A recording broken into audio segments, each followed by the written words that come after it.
পুনর্মিলন লিখছেন বাঁধন বিশ্বাস, বান্টি। শহরের ব্যস্ত এক কফি শপে বৃষ্টির দিনে আকাশের দেখা হয় নীলার সাথে। আকাশ একটা বই পড়ছিল আর নীলা বৃষ্টির তোড়ে ভিজে একসা হয়ে সেখানে আশ্রয় নেয়। নীলা ইতস্তত বোধ করছিল, কারণ কোনো টেবিল ফাঁকা ছিল না।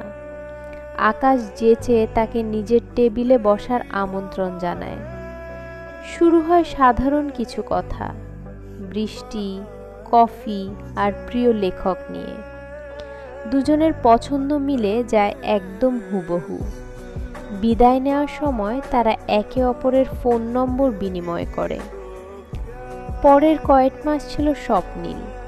তাদের দেখা হওয়া, রিকশায় ঘুরে বেড়ানো আর শেষ বিকেলের আলোয় পার্কে বসে গল্প করা।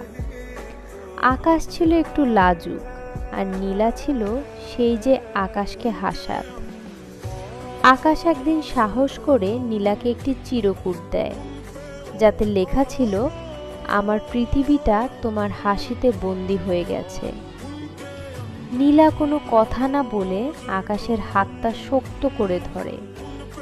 সেই নীরবতাই ছিল তাদের প্রেমের সবচেয়ে বড় স্বীকারোক্তি।